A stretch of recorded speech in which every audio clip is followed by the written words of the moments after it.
tuning in to the online broadcast network, AFTERBUZZ TV. Over 20 million weekly downloads in over 150 countries, and your #1 source for after-show entertainment.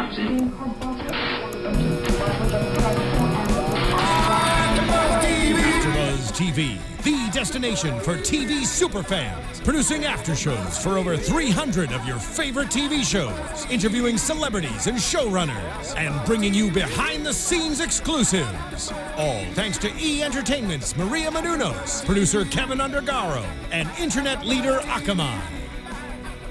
Now, let the buzz begin! Every step. Yeah. Way. Get it, Mavis. It's a little Mavis Staples. I found grace. That's right. Let that breathe a little bit, Joe. If I lead. Let it simmer a little bit. It's the kind of song that a man with an overactive libido would want to get down to. 10 seconds in. Welcome to the Blacklist AfterBuzz After Show. It's coming inside, Joe. Very inside. That's the sounds of Mavis Staples. I'm Joe Braswell. I'm here as always with my main man, Nando Velasquez. Hello, everybody. How you doing? What's up? And I'm also joined by the lovely Julia Cearley. Hi, everybody. Hi, gentlemen. And I'm also joined by the man, Joe Sanfelippo. Oh, did you see the music? Did you hear the music dip right there? Yeah! They gave you a little respect. They gave you a little respect there. That was nice. Mavis, I appreciate you. Again, welcome to Blacklist AfterBuzz After Show. I'm Joe Braswell. Thank you for joining us on iTunes and YouTube and SoundCloud and all the ways you're finding us. So we appreciate you. And don't forget our hashtag ABTV Blacklist. Yeah. Boom. There it is. I got something right. Yeah. I shaved.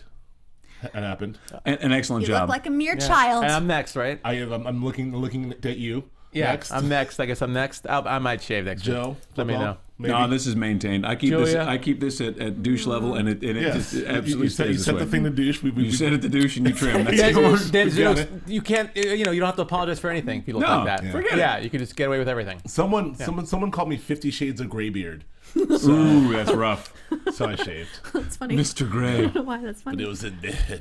Yeah. I have a very particular sense. And of he was. Never mind. So the Blacklist. I got nothing. Back to the Blacklist Yes. show. We're at. Episode happened today.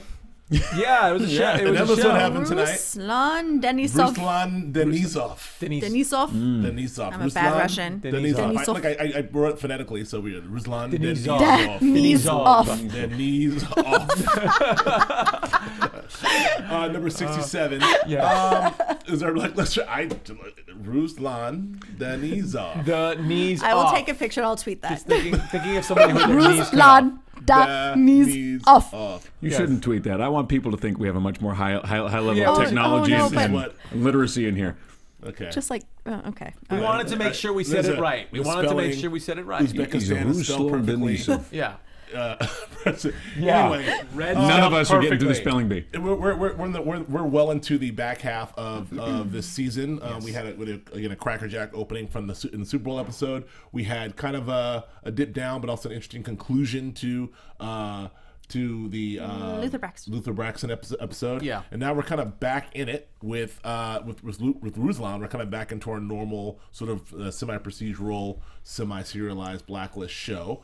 And this one kind of, it happened. We had some mixed reviews in while we were watching this. Some of us didn't like it at all. I think some of us were just in a bad mood watching the show today. I actually kind of liked it. I liked it too. I'll defend it, but let's start with you, Flippo. What did you think of it? I didn't think it was bad, but I did. Any show. You sound thrilled.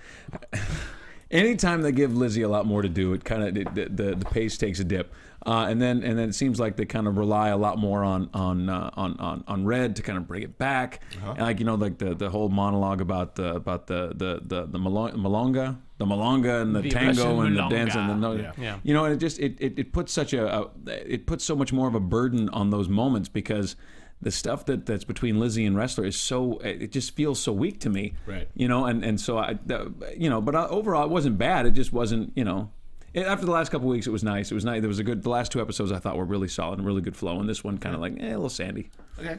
I mean, so all these people that are tuning into the Blacklist that came from the Super Bowl, do you feel like that this sort of lives up to the Blacklist? No, you know what? Here's the thing. I don't think it's going to be it's not bad for them. It's just it's a dance we've all kind of seen before, if you'll pardon the dance pun. But I did like where they went politically. I thought that was neat, and I think there's stuff we should talk about later on about that because I really thought that it was timely and a little bit political. Take it easy. PC liberal comments. I know it's going to get bad. Julia, Calm your libido, will you? Yeah, take my libido, roll it up, and put it away. What would you think, Jules? Okay, obviously it wasn't my favorite episode. Sure. I'm sure Nando was talking about me when you said I was in a bad mood. I said it during the show. I was like, I think you were. I actually thought it was kind of, compared to other episodes, I found it to be a little bit of a sleeper episode, a little bit boring compared to some of the others. A little snoozy, personally, and I mean, even Red, my favorite thing ever, couldn't save it with that tango monologue of his. That tango monologue was awful. I mean, he always saves it for me, but that time there was just it was just. I mean, he made up with grasping at straws. He made up for it later with his bed. He made up for it later. The spectrum of his bed accommodates the spectrum of wide behavior. And then I never really love it when we're back on the spectrum of Lizzie, I don't trust you, Red. You know, we're in that place right now. I'm sure by the next episode or two we'll back to them collaborating again, and then I'll like it a little bit more. But I just never like it when they're we all butting heads agree like that. The show's at its worst. For some reason, they think that this is where it's at its best. But the show's at its worst when Lizzie is not trusting Red and she's doing her whole I'm only here to blah blah all that. Like that's just it's awful. But I do agree with you. Politically, I found it to be extremely interesting, and I'm glad that we're touching on these subjects, and that sparked my interest. Sadly, a little bit more than the actual overarching story. Right. Nando, what'd you think? So, well, first of all, you were just pissed off because you had someplace else to be today because we were trying to switch the time. Oh, no, I'm throwing you under the bus. I'm throwing you under the bus. My dirty laundry, ladies and gentlemen. No. I'm just saying. Did he just throw you under the bus? I did throw you under the bus. What else is new? Put it in reverse. Suge Knight that thing. Back over. Let's just. What do you now? I'm just cannot win with you, Nando. No, well, you know what? Sometimes I watch an episode and I for some reason I'm just in a bad mood when I come in, and it affects when you're 5 minutes in going, I hate this episode. I'm thinking it's more than just the 5 minutes that you're pissed off about. That's all.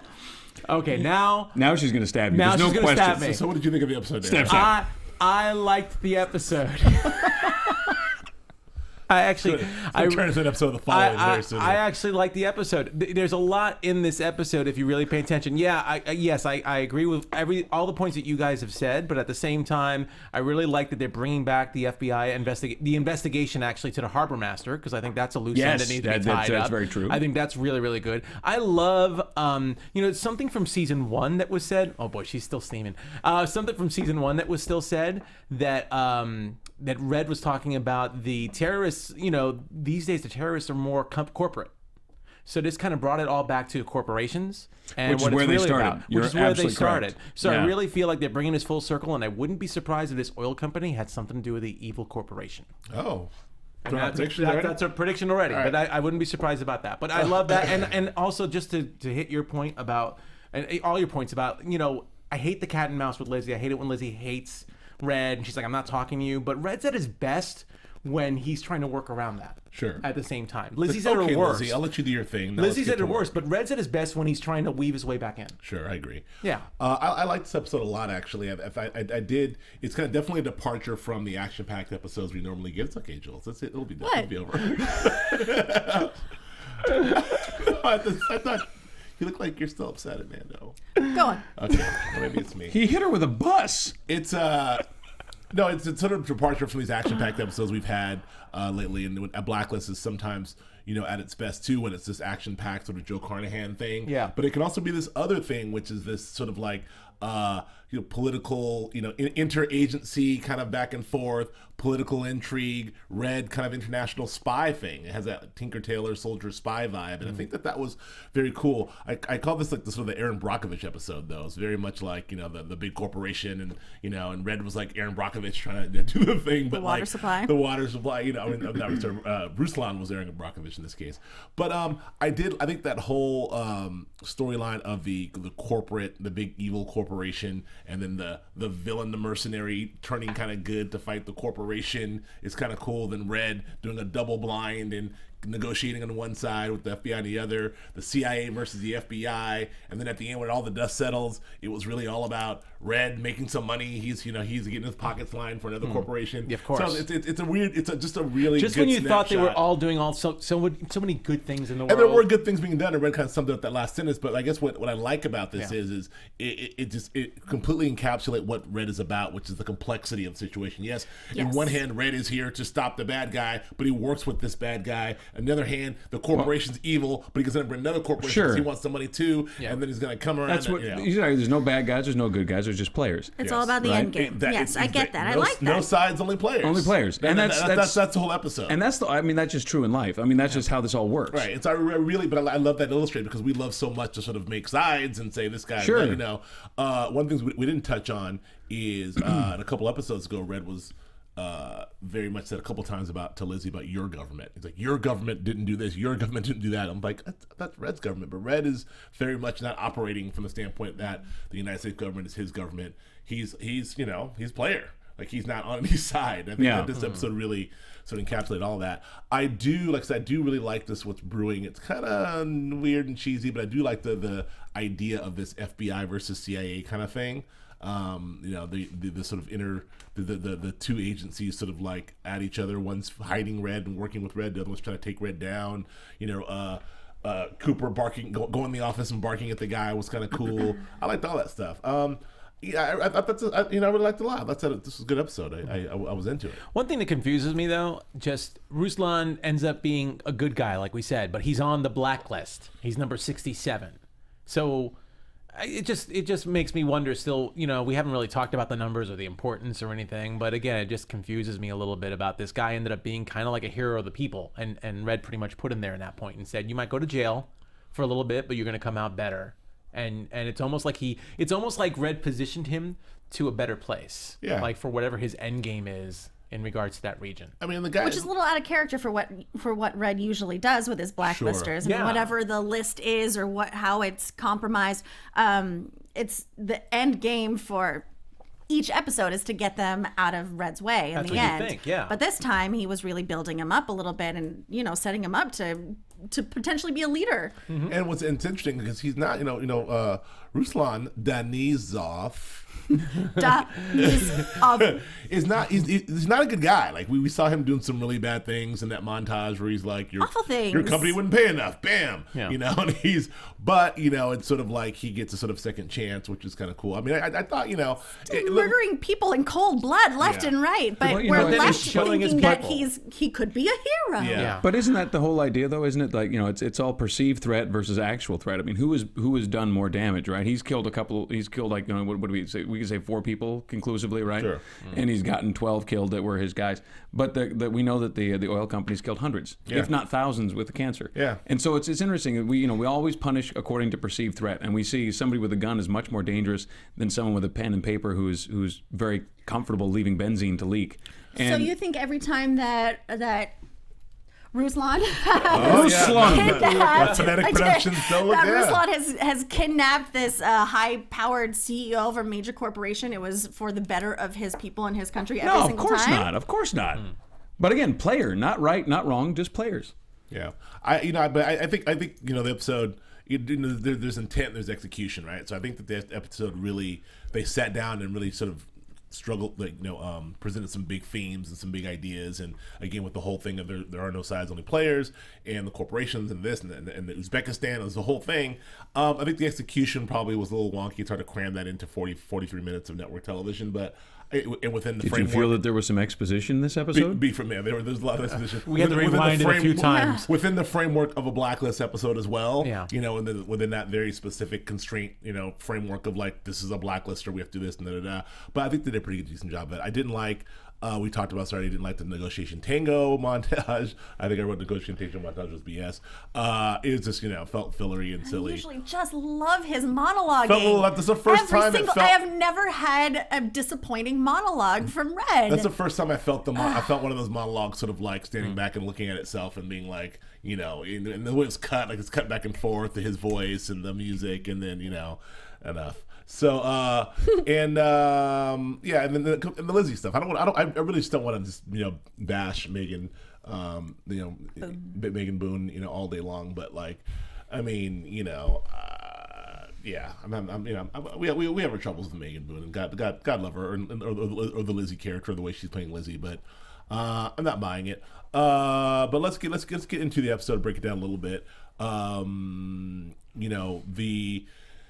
So we learn, we find out that the episode opens with Lizzie trying to figure out what the fulcrum is. She's enlisted Aram, our sweet Aram, to help him decode this thing, and she's sort of like the only guy she can trust, and so she's doing that. That's kind of a storyline that's going off and doing its own thing.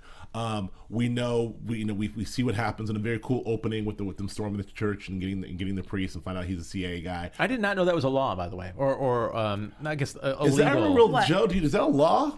I don't know how that kind of stuff works. I have no idea. I don't know how much of it. We're talking about the idea that you can't use the church or any members of the church as any kind of military as a spy. Right. As you can't use that as cover. I have no idea. I don't know where executive orders and actual laws begin, end. I don't know where law, yeah. Well, and I don't know to what extent we accept international law. I know that we're not big fans of it. UN stuff, and NATO stuff. We like the UN and we like NATO when it's serving our purposes. But when they disagree with us, we're not big fans. We're like, well, we don't care. Well, Samar made some comment in the show later on about like that doesn't work in our country. Fly in my country. Yeah. Which is, so I mean that's the kind of thing. We're not supposed to assassinate heads of state. That's supposed to be a deal that we don't do. Yeah. We tried to blow up what's his name, Fidel Castro, on any number of occasions in Cuba. And the only reason we didn't get him is we didn't get him.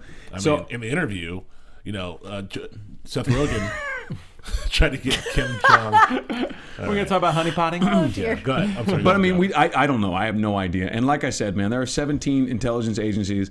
We will have no clue in the world what is legit, what is not legit. Yeah. They're not going to tell us anything. We're the biggest superpower the world has ever seen. There's no way in hell that anybody is adhering to any set of rules at any given time 100%. There's no way. I thought the opening was very well executed, that sort of storming the church and having him say, the monologue, talk to your burning bush, put the thing down. And he's like, this is Agent, we have a problem.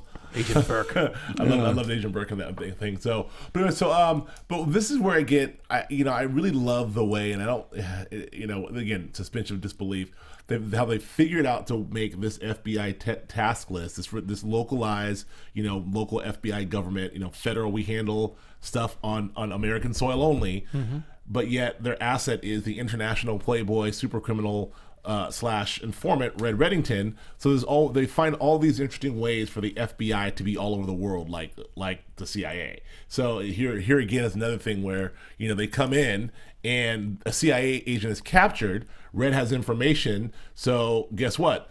Lizzie and Wrestler are off to Uzbekistan. Right. But we got to keep in mind though that was how does that happen again? Well, that was only because the CIA did not acknowledge him. Right. So if the CIA had acknowledged him, the CIA could have done its own thing. Which I did like that exchange. Yeah, that was good. I like that. But did you buy that, Jules? I know that was. I mean, I just love how just Lizzie and Wrestler listen, the whole always FBI. Lizzie and Wrestler, always. They are transcontinental. Yeah. They will fly anywhere, anytime. Be there in 10 minutes. Don't you worry about it. I'll take care of this. All of Quantico, Virginia. FBI's here for you. All of Quantico, Virginia. All the entire FBI. The most dangerous mission. Let's call Lizzie and Wrestler.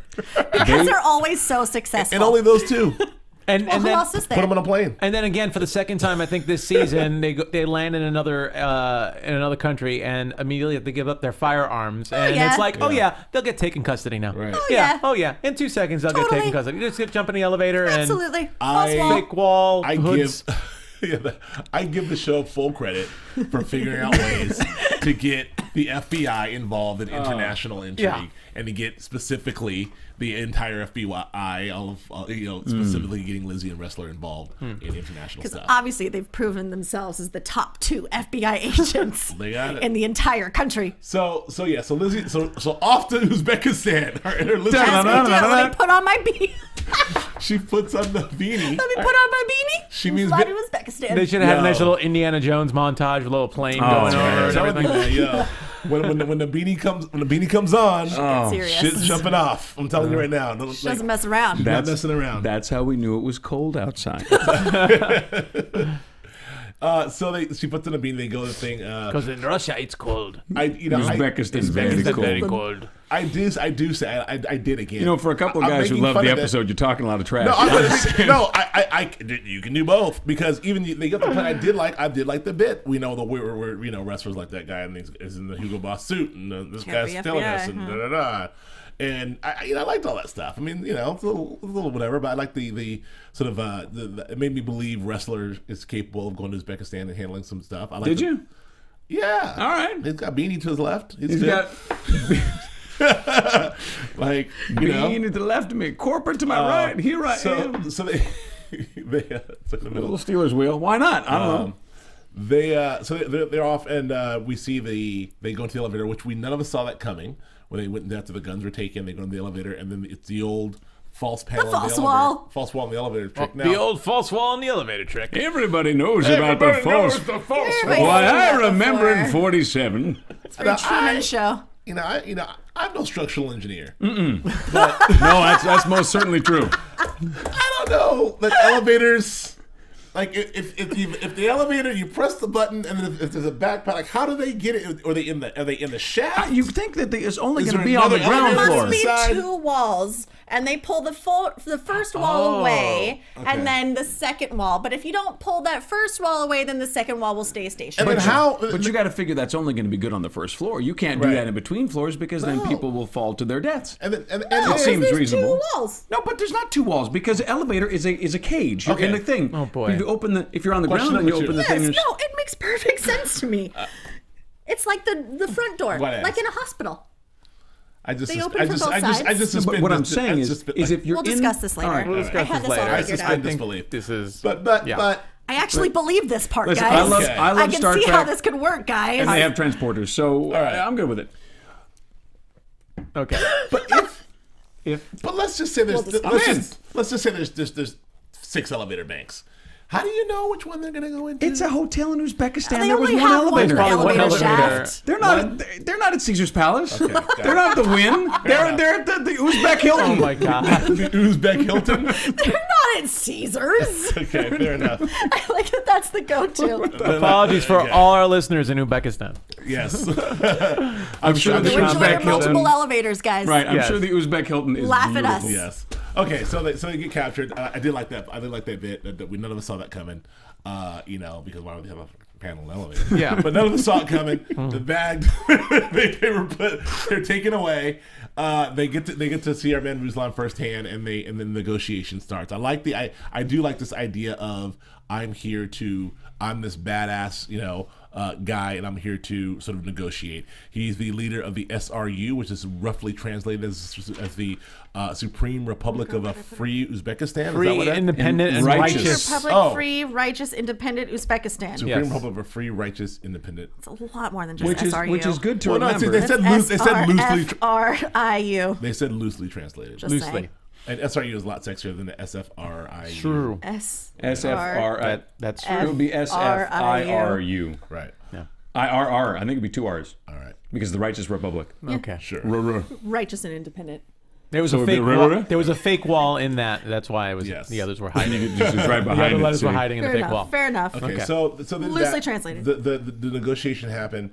The conversation between Red and Lizzie, which is sort of the whole I'm here to help. We saw Red in the lobby with the guy who telling that wonderful story, whatever the back half of that story was, but the woman with the legs like shot putters. That was great. Come on, I'll give See, now credit on that's that. some Red Red. monologuing Yeah. right there. Even though we caught the tail end, I woke was up in. covered in Vaseline. Yeah. Written on the ceiling and Legs like shot putter. red lipstick. Same time next year, and I haven't missed. That is hilarious. That's a great. Beautiful. That's worth the Red I price. know and love. That's worth the price of admission. Like stay away from the tango monologues. Give me more weird give me the back half of some weird anecdote. I'll take Give that me any some day. odd Baltic women with crazy big legs. I think that's good stuff. legs like shot putters.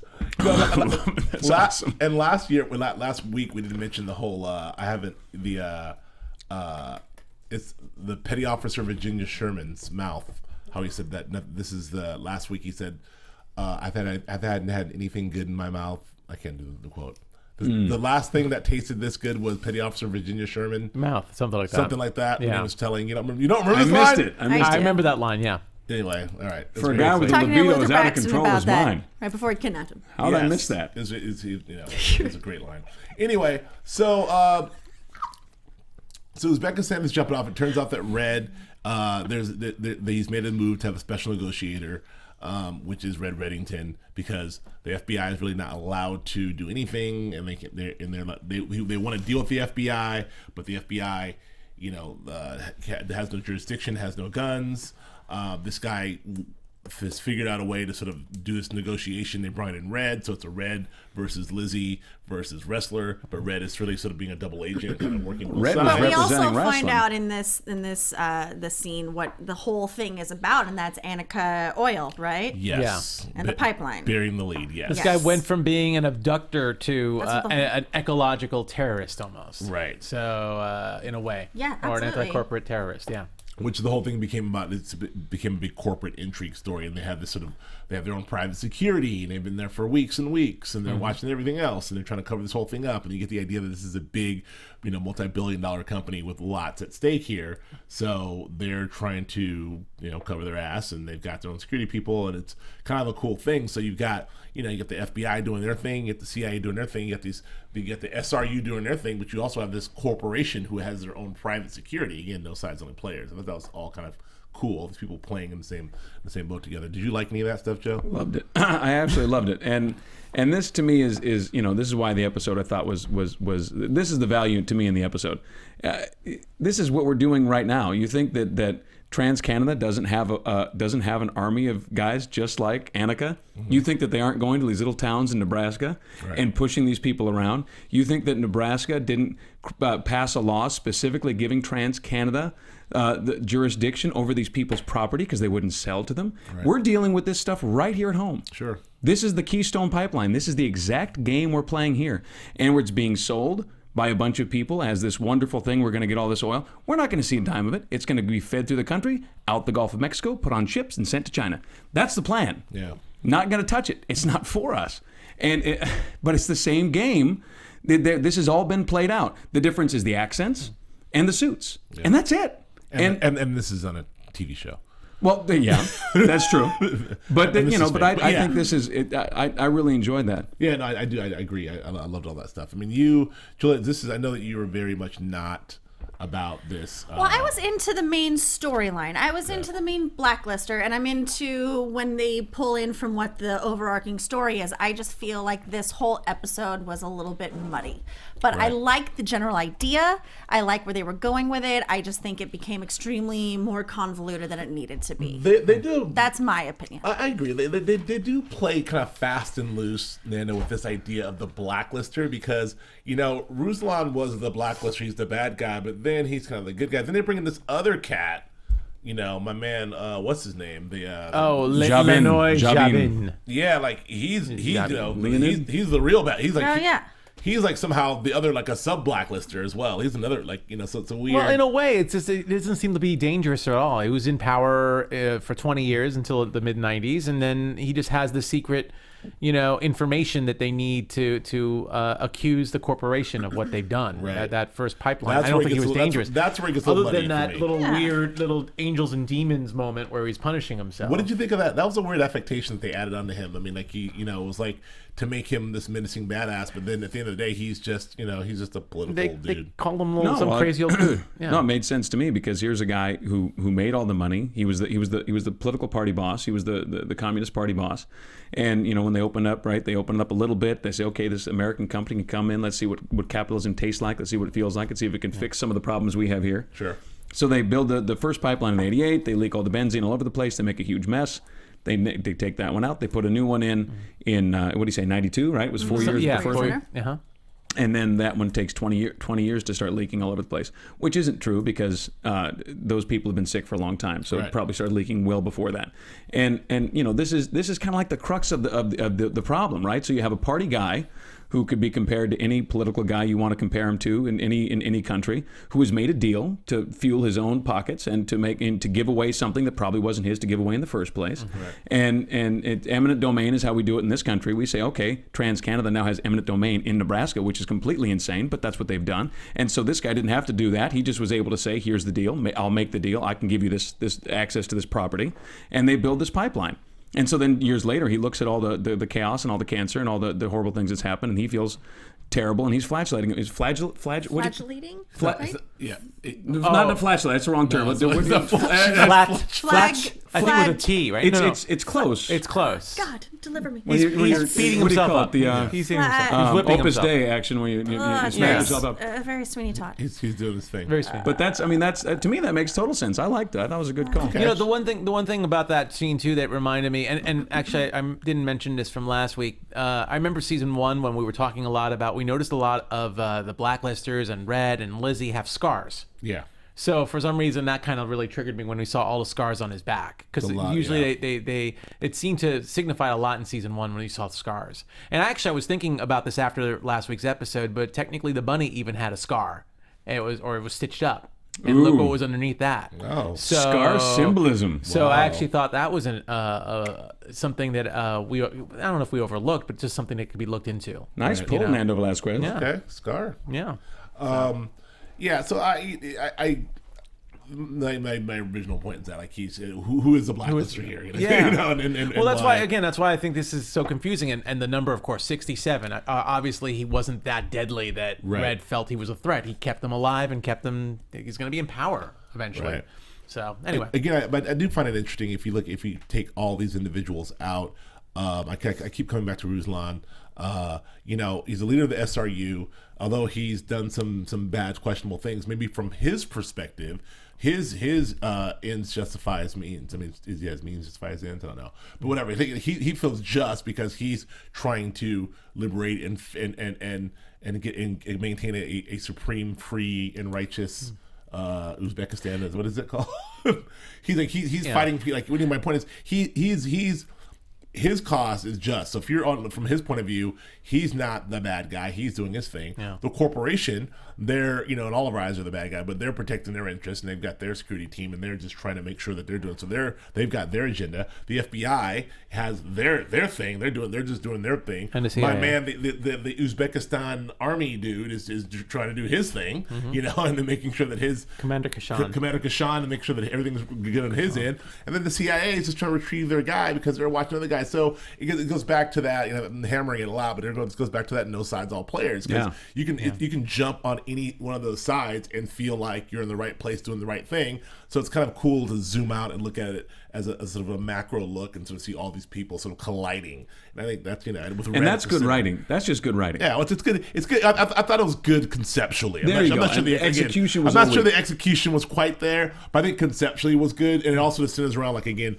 this is what all this is what Red represents. This is the world. We're really getting into why a guy like Red Reddington exists and what and the kind of things he does. Like him being at the center of all of this and touching all of these places. The CIA wants him, but he's working with the FBI. He's got his pockets lined over here. He's in bed with this other guy, Ruslan. Like, that's the world that Red. That's the wheeling and dealing that he likes to do. That's the world he lives in, and frankly, like that face value, that's a show I'd watch. That's a show I'd watch. There's this guy who lives in all these worlds, and he goes through it, and there's that. Like, I want that show. Yeah, I think that I feel like I want more of that and less of like Lizzie and bunnies and stuff. I don't know. Well, look, this is a different side of Red that we got to see in comparison to last week when he was upset because Lizzie was taking custody. That scene like when he was trying to wheel and deal with Braxton's people, and he was beating the hell out of that one guy who was trying to get money out of him. Right. We love seeing Red when he's pissed off, but we also like seeing Red, moments like when he's coming in, like he never met Lizzie and Resler before. It's like, hey, I'll be your negotiator, and you are. Right. Yeah, great. Moments like that, or the story with the Vaseline, or whatever. These are the moments that we really. That's why I said, like, sometimes it's better when Red and Lizzie aren't on the same page, and Red has to try and earn himself back in because the way he manipulates everybody and gets in. again, it's hilarious. It's nice to see how he earns his lifestyle. Yeah. You know, Yeah. and what he's willing to do to earn that lifestyle. Specifically, like who knows how much money he made on that $1 billion Sauvignon deal. transaction. Exactly. But Yeah. if it's billions of dollars, if it's $1 billion transaction, whatever piece he's got is a lot more than we insanely got. money. Yeah, You know? absolutely. So Absolutely. it gets. So that justifies who Red is in this world to me a little it keeps bit. him in So I custom enjoy that suits part. and keeps the private jet fueled. Yes. Oh, yeah. Yes, it does. Do you even drive? No, Right. Dembe's there. Yeah, exactly. Dembe's always there. I did like all that. I didn't. What I don't. We have to sort of get into this Lizzie, the whole Lizzie thing, because I did like all of that, all this intrigue stuff, and read the center of that. But when we have this other sort of thing developing here with the question, these overarching questions, Lizzie and Red's relationship, the fulcrum, and now we have this other thing with this missing persons thing brewing, which is probably how we're going to get back to Tom. I think we're all kind of wondering, like, well, Tom's lurking out there. Yeah. How are we going to get back to Tom? And I think this is a really cool sort of mildly serialized thing that they brought back. And I like when shows have these sort of things that you don't think about that could be loose endy, and the writers room, they're like, whatever happened to that guy?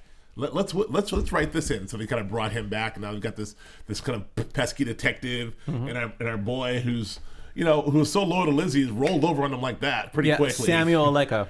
What was in his ear? Bones, like a couple bone. bones. Weird. He's a Ladies badass. dig a good Is bone that through the is that ear, badass? man. Yeah. Is that what you think is badass?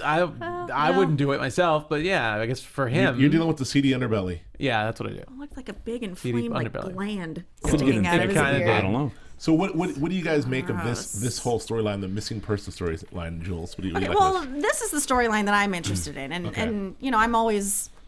I just want answers. I always just want Yeah, answers of from course, the we show, all and I do. never get them. So I'm always grasping at them. Right. Like you said, I'm glad that they went back to these characters that we sort of been wondering about. What happened to them? They have information.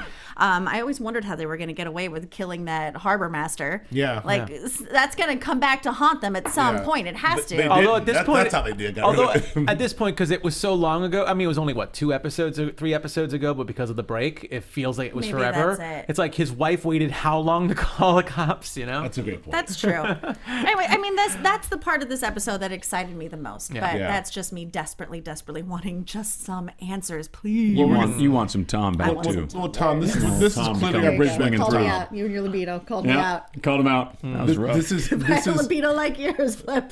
your overactive libido flip. This is clearly our bridge back to Tom. This is also our bridge back to Lizzie and Red, because Lizzie's going to be in trouble, and, Yeah. and Red's going to have to be able to get She's gonna have to enlist his help. I mean, so that's just a mild. but it prediction. also gets it's kind of prediction-y, but not really. Yeah. It also gets Wrestler involved, because Wrestler kind of knows. what was Right. going down like- to some degree. He's like, whoa, I don't want to hear this. Yeah, so it gets him involved and gets him more invested in this overarching story as well. Also sets up that potential Tom, Wrestler, Lizzie love triangle. Yes. That we all can't wait for. Yes. I'm kidding. Kick him. I think he went down. I mean, I dozed off for a second there. Sorry. No, but because sure. the chemistry between Wrestler and Lizzie, you just cut it with a. Listen, with we're talking. I just want to make clear, we're talking. We're talking a lot of junk about the show, but we do love the show because liked it. Well, but the show in general, because for all the stuff that we talk, and the suspension of disbelief and the elevators and the Uzbekistan and the FBI, at the center of the thing is still Red Reddington, the character of Red, which never disappoints. He always, every episode, makes us smile. He always makes us gasp. He always makes us laugh. He always makes us something happens with him, and the heights that he goes through, from that great story about the woman with legs like shot putters to him getting really gangster on the Russian, on the guy. No, on Burke. Yeah, on the Burke. agent. I'm sorry, on Burke, and telling him, my bed is made. I assure you, my bed accommodates a wide spectrum of behavior. I'll put you in the ground myself. I believe him. So Right. the show is at its best when that was going on. I will say, I also really enjoyed. I want to give props to my man, Cooper. I thought he was good in this episode. I mean, he's still on the same note. It's still one note. He's still angry, walking around and barking stuff. But him coming in and being genuinely pissed about that son of a bitch, about the CIA guy, then going in there and giving a piece of his mind and inadvertently saving everyone's life. That was cool. I mean, that's kind of cool. We've been asking for Cooper to do something, and they've set it up so he can only do something in the sort of the high political levels. And I like that. I like to see Cooper do that stuff. And we also love, again, Aram, and we love all of the folks as well. So I just wanted to say in general, for all the eye rolling we're doing, and I think the show, we still love the show. Yes, right? Comes from love. Right. Good.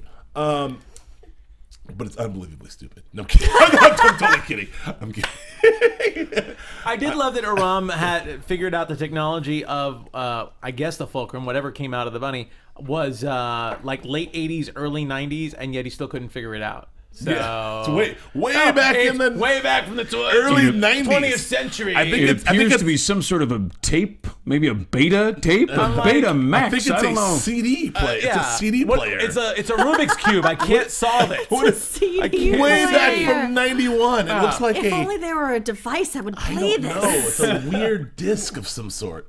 No, but Rom can't get in there. It's deep, man. Yeah, I mean. It's really like, they way back in the 80s and 90s, and it's something that's completely escapes Aram's I don't know what this is. expertise. It's a troll doll. I don't know what this is. What is this thing? I'm trying to think any. That hair just sticks straight up. Hammer pants. Hammer pants. Do people wear those? Why couldn't he touch it? I don't understand. New Kids in the Block. Who? What? I don't understand any of this stuff. I'm from Alf. Yeah. Anyway, that was funny. That was interesting. Mm-hmm. All right, so to wrap it up, so that all happened. We somehow miraculously the whole thing was sort of wrapped up. I do want to talk about the end. We talked about the end speech with Red and Ruslan and my man in the crate. And that was kind of cool. Him delivering, what's the Commander Kassan, I believe. Commander Kassan in the crate. Kushan, yes. Which seems to be the theme of this season. There's a lot of Red's doing a lot of balancing of the scales here. I want to mention this quickly. It's like a sort of a reoccurring theme. There's a lot of Red going in. Listening to the help of the FBI, doing the job of whatever the FBI needs, serving his own personal needs, and then whoever he's dealing with, there's always some level of hey, I brought you a present. Here's so and so. Have fun. Or here's so and so in a box. Take care of him. Or here's so and so hanging by the thing, like he did with Samar. And it's a lot of he's operating on his Red underworld scale of okay, I'll do the FBI thing. That's the books are cleared, the case is cleared, but there's the Red justice, which is all right, my underworld cred is good because I've delivered you so and so. Go do your thing with him, and also by the way, I'm gonna get paid over here. That's I think what he does. I think we love Red because of his code. Red does not need to worry about the law. It doesn't matter to him. He doesn't need to worry about what you think. That doesn't matter to him either. And I think Red is almost like the I don't know how to say it, it's the embodiment of the perfect American businessman. Yep. And I think we respond very well to him because, like you said, he takes care of himself and he takes care of his personal belief of what things ought to be. Right. And I think we respond very well to that because most of us, we feel that way. Right. We feel like the laws are really nice and that's probably good for other folks, but I believe my personal idea of what's right and wrong is much more important. And that's, I think that resonates with us. I think that resonates with all of us. I agree. And he's charismatic on top of it with great anecdotal stories. There we go. He's very and Vaseline. All right, so that's it. I mean, Ruslan, Denizov. I thought it was a fun character. I kind of liked it as a character too. So. The episode came and went. Let's jump into some. Do you got, Jules? Anything else? No, nothing. No, that's right. it. Let's jump into some news and gossip and some other stuff. AfterBuzz TV News. So we want to talk about Ticketies first, or just the news? I got some news and gossip. Yeah, drop some news on me, Nando. Okay, well, you know what? The most important news. This is the second week that the Blacklist has returned to NBC and is on Thursday nights opposite Scandal. And a lot of critics have been saying, how's it doing? They've been saying that it's going to be a big matchup. Well, I'll tell you this. It's very interesting, I think, because on Twitter, if you were to look at the top shows that are being tweeted at on Thursday nights. the top 3 are all Shonda Rhimes shows. So it's all Grey's Anatomy, I think Scandal's number 1, and it's like Grey's Anatomy and How to Get Away with Murder. So top 3. Blacklist was not in the top 5 at all. However, Blacklist beat Scandal in the ratings. So, I know that publicists are now looking at social media, and they really are paying attention to the Twitter count too, because obviously, social media is where it's at. You get more hits from that. People get more buzz and interest, so they definitely want people promoting this show. Yep. But Blacklist is winning. So we'll see. We'll keep an eye on it for the rest of the season and see how that's doing. Also, in an upcoming episode, I don't know which one. I don't have it here. EW was saying there's a little Pretty in Pink reunion. But not exactly what you think. So, Ducky? Spader? No, not Ducky. It would be cool if it was Ducky or Molly Ringwald. It's actually Andrew McCartney. Yeah, that's who I was thinking. Yeah, that's who you were thinking. There's a photo of him in EW, and I should have put it on here. He's a director now. So there's a photo of him behind the scenes directing this episode. Cool. But yeah, I don't think he's aged that well, honestly, from that photo. Sorry, but he doesn't look like his Pretty in Pink self. He's not Weekend at Bernie's. That was Weekend at Bernie's. That was 28 years ago. Maybe that's what Aram was looking at, a photo of Andrew McCarthy. I can't figure this out. Late technology. Or it's the transcript of Mannequin 2. Right.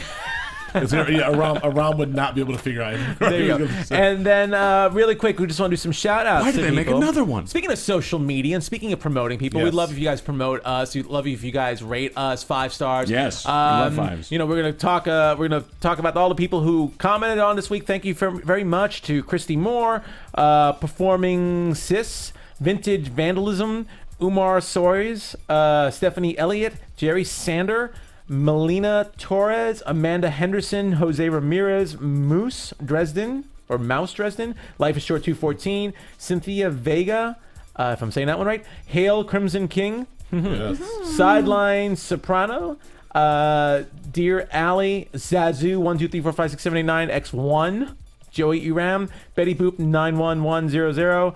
Oh God, the one I can never say. Mark, I think, but it's from Denmark, I think. I can't remember what country. I'm sorry.